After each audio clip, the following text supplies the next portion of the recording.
Hi, today we're going to take a look at some new offerings. These are to complement my mega civilization, but I know Flo Dehan and the 999 games team have just released Essen, the Western Empires game, which is half of the mega civ, and then you can buy the Eastern Empires big box, which will be the other half of Mega Civ, basically. I think they've changed the rule book. Anyway, there is a new errata pack. There's the errata pack here with, I think there's new rule books in it and stuff for Mega Civ.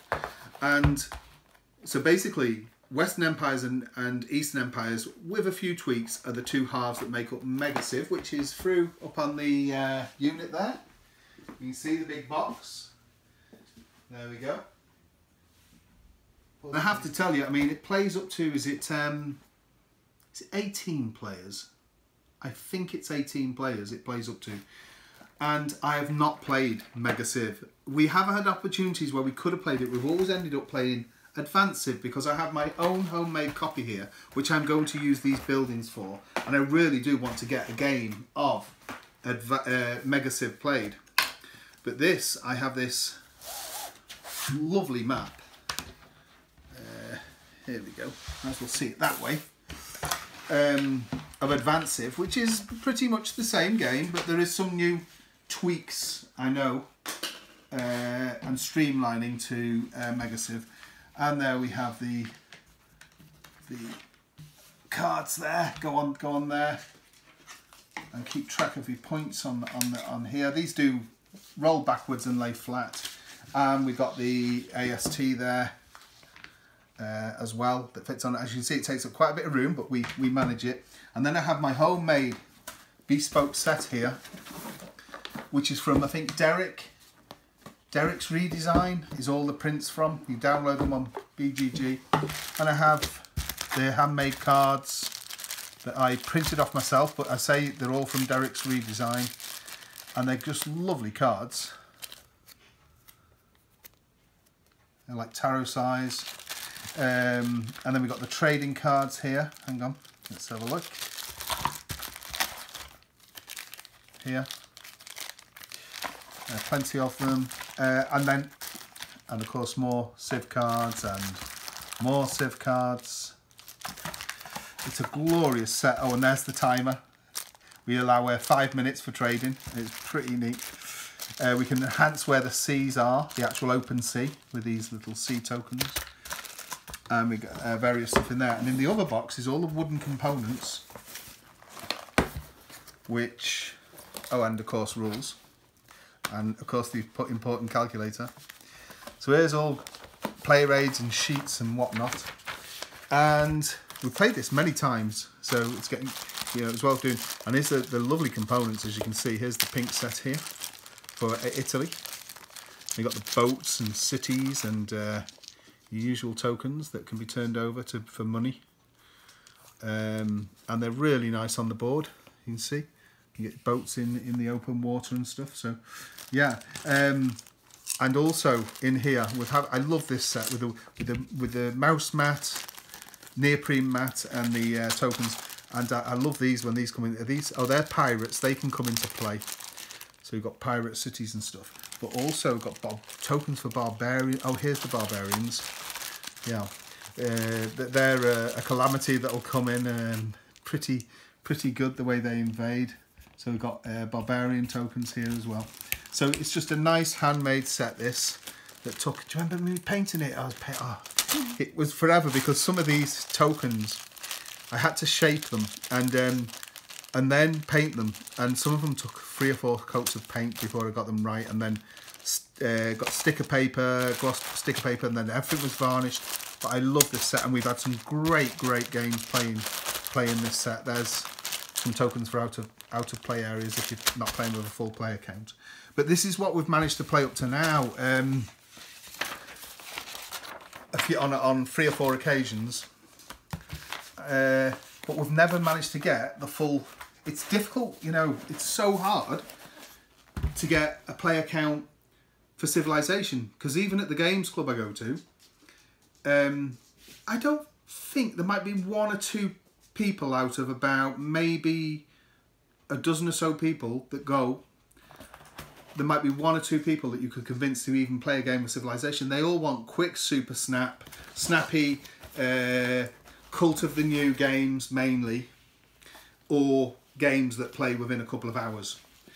None of them are really interested in anything that will go past more than a few hours, and certainly most are not interested in games that go past maybe 5 or 6 hours, and Advanced Civ alone can go 12 hours, probably 10, 12 hours. And yet, there are players that love that sort of game, and I'm one of them. And these are event games, aren't they? These you get together for an event. But that's what we've done at Christmas. Normally at Christmas time, we've had several players for a few years now where we play a good game of Advanced Civ. But getting together enough players to play Mega Civ, I think that would have to be posted. I've seen it done, posted online, and you need to bring in people that post it out to potential gamers that are absolutely happy to play a longer, involved game. To me, it's an experience. It's a good social thing where so many people all get together, all involved in this one game that will last a whole day, and it's the fun of taking part. There's only ever going to be one winner, isn't there? So it's not about winning, it's about the taking part, and it's a bit of a boosty bonus if you get to have a win. So anyway, so let's have a look what we got here in the this is the Mega Civ errata kit. So this is purely for Mega Civ. Just pause it down, please. So this is the errata kit. So let's see what's in here for Advanced Civ. So this will be integrated into the big box. Okay, a bit of packaging there. That's neat. Stuff and bashing around. So these are the, I mean, they're lovely sized cards, aren't they? These are the cards where there was errors on. So we've got 2 packs of cards that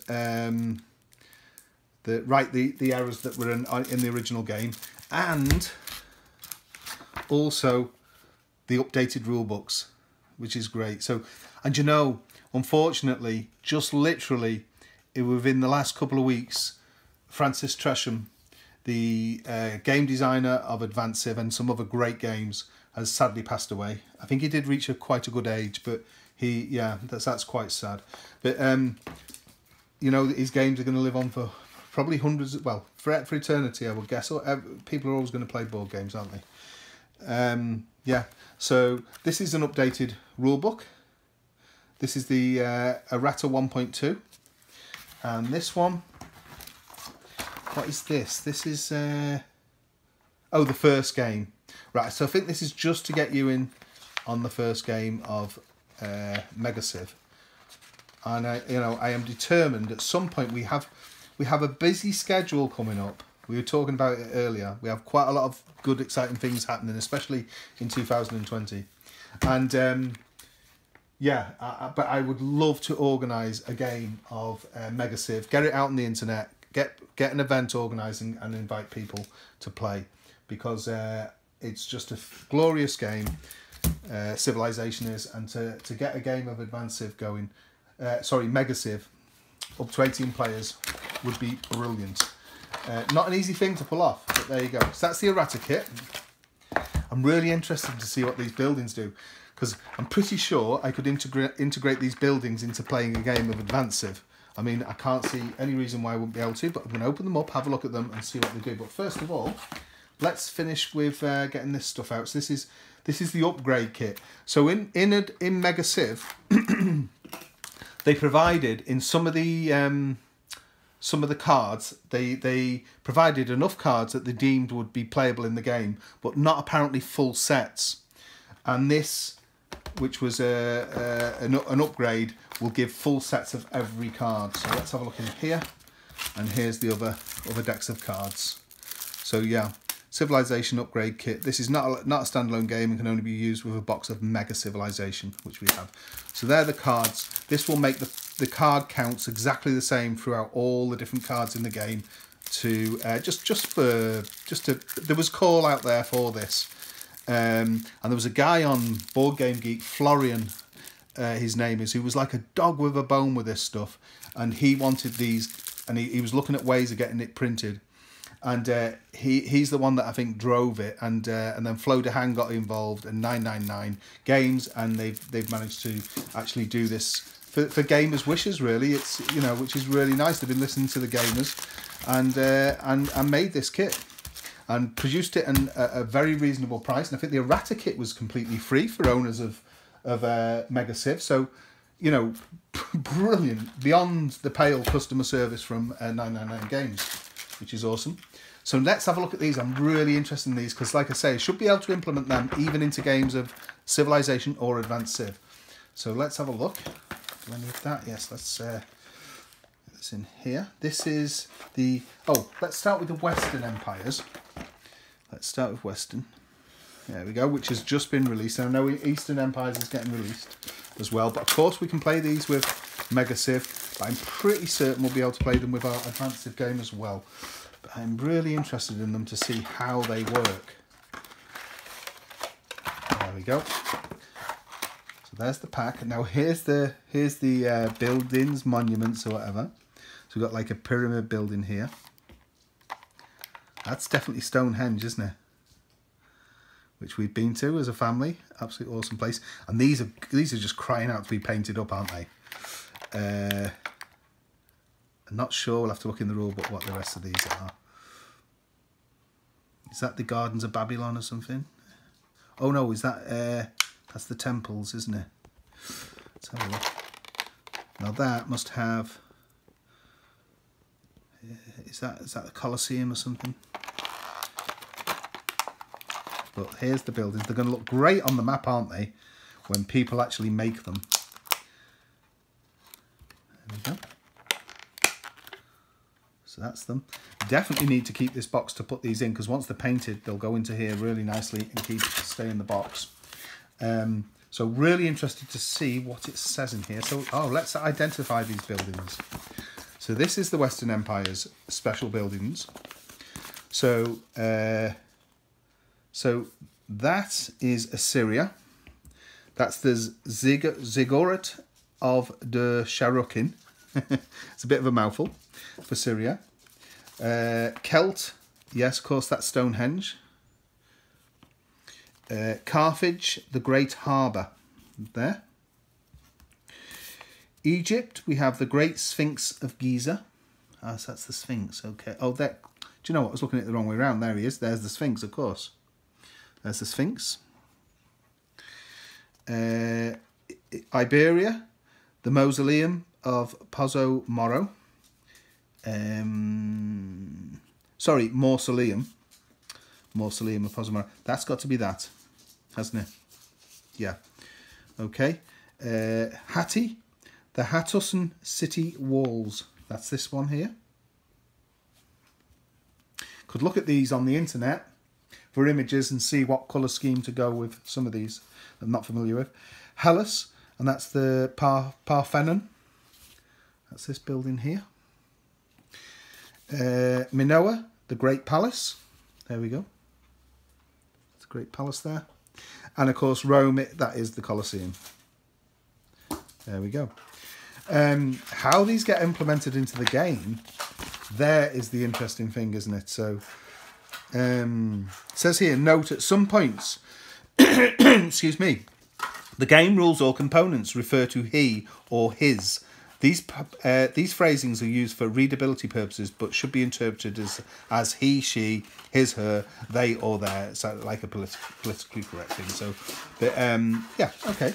So, I'm really interested in how these are implemented. So there's quite a lot of literature there, considering, you know, just for the. So I've had a good read through this, and it's quite involved. I'm so excited to play with these buildings with this expansion. It's a pretty involved expansion. It's pretty neat. It certainly appears that on the face of it. One thing that has surprised me, though, is the buildings are not asymmetric powers. So they've got special powers, but each building's got the same special power basically. The only caveat to that is if you build the building that's associated with your civilization. So what's quite neat on the back of here, This needs photocopying. It's a shame it's got the crease there. You can actually have this set up with the buildings on it. Is that Stonehenge? No, sorry, Stonehenge. Yeah, so yeah, of course, there we go. And you can have these buildings set up on the side table with where we put all the cards and stuff. And it will definitely work with Advanced Civ. That does fit on there. Oh, there we go. Yeah, and you can get them. And they cost, depending on where you are and which era on the AST, is what the cost will be. So I mean, they need painting up, don't they? There we go, it's like that. But that's a neat thing. But that I just wish that was a nice piece of card that I've already put in. But I'm definitely going to scan that in and laminate it for both of them, and have the buildings on there. For example, on the side, Egypt, the Sphinx. Here we go. Here's Egypt's starting area. You can see in all this bluish grey. That's any of those regions. When you build a special building, you can build any that are still available, but because there's no special powers depending on the different buildings. I don't know why you wouldn't build.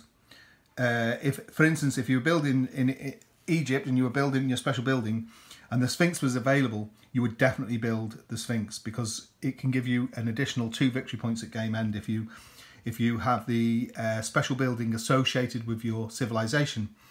Just by owning a building, you're going to get 3 victory points at the end of the game, but you get them 2 additional victory points if it's the special building associated with your civilization.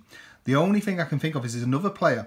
So you could pick a different building. So another player could pick the building associated with your civilization, so that you don't get that additional 2 victory points. I think that's obviously why that rule's there.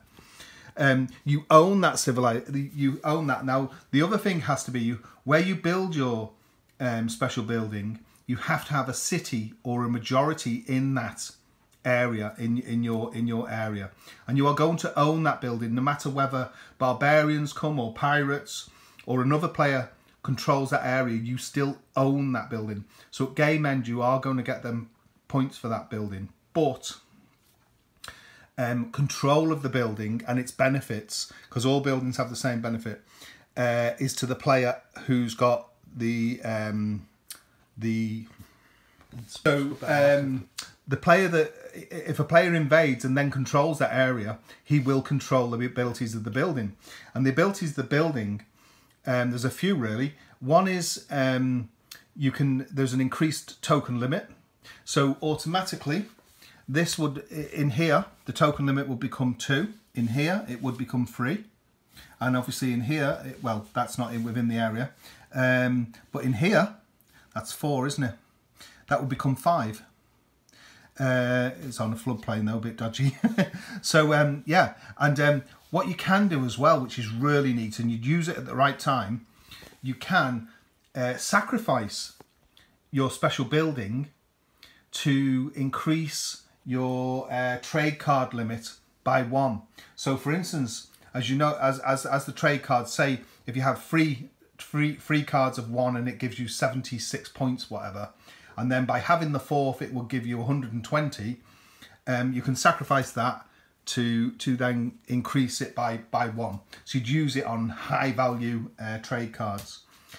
Also, they help you with certain calamities, and they're in here. So pretty neat. Gives you some historical notes on each of the buildings there as well. Yeah, so you got some special benefits, like for that example here, 4 resin. If you had 4 resin, 112 trade points, very good. But you could sacrifice your special building, and then of course 5 resin, if you look on the chart, gives 175. So that's a big increase, isn't it? You know, so worth doing. And then on the same turn, you could then buy another special building, but not the one you've just sacrificed. So yeah, you know, pretty neat, you know, and there's a bit more to it than that, but that's pretty much the gist of it. So buying a special building is definitely something. I think it costs, you know, depending on the costs in what area you're in, I think it's something definitely worthwhile. And then extra point values at the end could be possibly 5 points, could be a bit of a game changer at the end. unless your neighbour's done something similar. And also it can break ties, the special buildings at the end, so pretty neat. So let's have a look at the Eastern Empires.